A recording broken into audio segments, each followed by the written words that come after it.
एक महिला जिसकी उम्र 65 साल की उम्र की होती है, उसके पति की उम्र 75 साल की थी। उसके पति को कोई बीमारी हो जाती है जिसकी वजह से न तो वो चल सकता है और ना ही उठ सकता था। इधर उस महिला को अपने बेटे से कम उम्र के लड़के से प्यार हो जाता है और सेक्स की आदत लग जाती है और सेक्स करने के लिए 31 साल के लड़के को अपने घर पर बुलाया करती थी और उसको पैसे भी दिया करती थी। वक्त आगे बढ़ रहा था। एक दिन ऐसा होता है कि जिसकी किसी ने सोची भी न थी, इसी घर के अंदर 2 कत्ल हो जाते हैं। जब लोगों को ये बात पता चली तो किसी को यकीन नहीं हो पा रहा था कि एक महिला जिसकी उम्र 65 साल के आसपास, वो अपने बेटे से भी कम उम्र के लड़के के साथ प्यार कैसे कर सकती है और उसके साथ अवैध संबंध में व्यस्त रहती है। नमस्कार दोस्तों, मैं कृष्णा सिंह आज की सच्ची घटना में आपको सुनाने जा रही हूँ। बिहार प्रदेश के पटना शहर में पाटलिपुत्र थाना और यहीं का एक इलाका है नेहरू नगर, रोड नंबर 2। एक महिला जिसका नाम सुजाता देवी होता है, उसकी उम्र 65 साल और पति की उम्र 75 साल के आसपास होती है और उसका नाम था NK श्रीवास्तव। पति पत्नी दोनों यहीं रहते हैं। बेटे अलग अलग शहरों में रहते हैं। एक बेटा दिल्ली में रहता है, एक बेटा हैदराबाद में रहता है और एक बेटा दुबई में रहता है। दुबई वाला बेटा अक्सर कर अपने माता पिता से बात किया करता था। एक दिन 15 अक्टूबर 2024 को दोपहर 12 बजे के आसपास फोन करता है। फोन नहीं मिल रहा था। माँ को कॉल लगाता है, बार बार फोन लगाता है, लेकिन माँ का फोन भी नहीं मिलता। फिर थक हार के पिता को फोन लगाता है, पिता का फोन भी नहीं मिलता, लेकिन दोनों में से किसी का फोन नहीं मिल रहा था। तभी उसने सोचा कि उसके घर के सामने एक अपार्टमेंट होता है, गणेश जानकी अपार्टमेंट। वहीं पर एक गार्ड रहता है। उस गार्ड का नाम रामप्यारे यादव होता है। उसको फोन मिलाता है और कहता है कि क्या तुम मेरे घर जाकर मेरे माता पिता से मेरी बात करा दोगे। गार्ड कहने लगा कि भाई साहब थोड़ा टाइम दे दो, मैं अभी जाकर आपकी बात कराता हूँ। रामप्यारे यादव उसके घर पहुँच जाता है। उसके घर के बाहर दरवाजा बंद था, कड़ी लगी हुई थी। उसको खोलता है और खोलकर अंदर घुसता है। जब अंदर का दृश्य देखकर वो चीखने लगता है। वो फोन पर उस लड़के से बात कर रहा था। तुरंत वो वीडियो कॉल करता है। देखा कि एक लाश किचन में पड़ी हुई है और एक लाश बेडरूम पर पड़ी हुई है। जब गार्ड की चीख निकल जाती है, तब उसकी आवाज सुनने के बाद नीचे जो किराएदार रहता है वो तुरंत ऊपर आता है और आस पड़ोस के लोग भी आ जाते हैं। पुलिस को तुरंत सूचना दी जाती है और पुलिस जांच में जुट जाती है। ये दंपति रिटायर्ड अधिकारी 75 साल के आसपास और उनकी पत्नी 65 साल, इनका नाम सुजाता देवी होता है, दोनों की लाश पड़ी हुई थी। पुलिस ने देखा तो कहा कि जिसने भी इन्हें मारा होगा वो किसी धारदार हथियार से मारा है। एक नहीं बल्कि बार बार वार किए गए थे। उस महिला के चेहरे को किसी भारी चीज से मारकर बिगाड़ दिया गया था। घर में कुछ जेवर और नगद पैसे रखे थे, लेकिन वो गायब नहीं थे। पुलिस ये सोचने पर मजबूर थी कि आखिरकार इनका कत्ल क्यों हुआ है और किसने किया है। इधर तीनों बेटे भी आ चुके थे।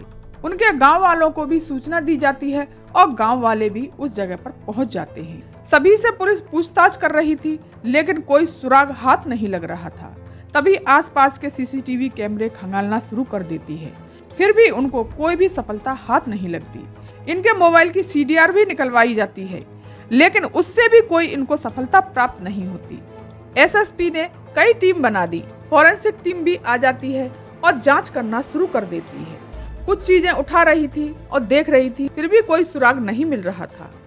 तभी एक व्यक्ति आता है और कहता है कि 11 सेकंड की एक CCTV फुटेज है, शायद आपके कुछ काम आ जाए।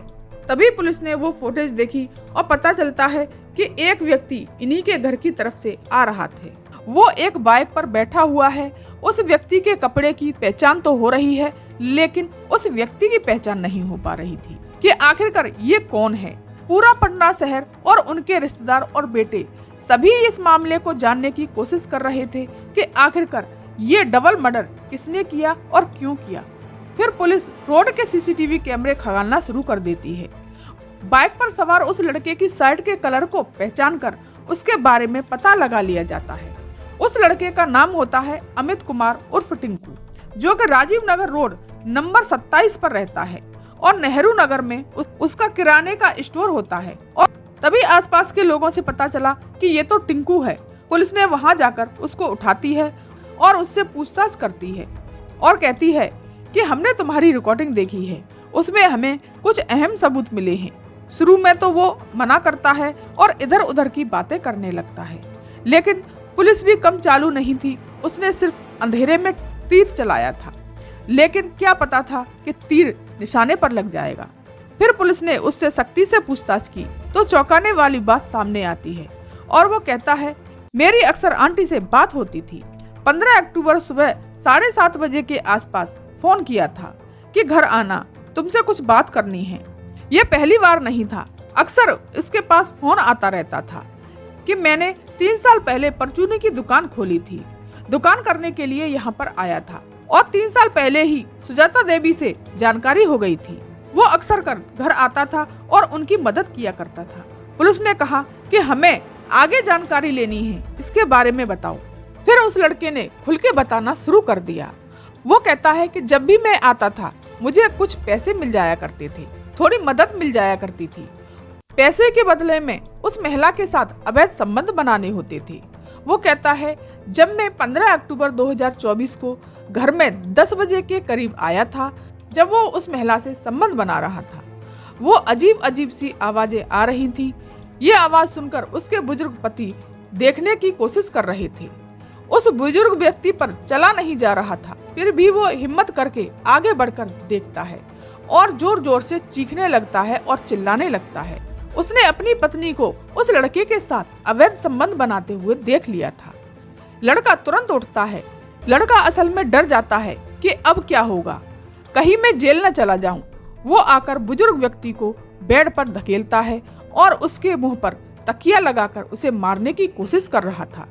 तभी उसकी पत्नी यानी कि बुजुर्ग महिला आती है और अपने पति के ऊपर तेज धारदार चाकू से वार करने लगती है। जब तक वार करती है तब तक उसके प्राण न निकल गए। वो लड़के से कहती है कि चलो अच्छा है, अब हमारे बीच कोई नहीं आएगा और तुम डरो मत, कुछ न कुछ सोचते हैं। वो महिला फिर किचन में जाती है और अपने हाथ जो खून से सने हुए थे और चाकू को धोती है। तभी वो लड़का देखता है और सोचने लगता है कि उस महिला के चेहरे पर जरा भी शिकन नहीं थी, कोई भय नहीं था।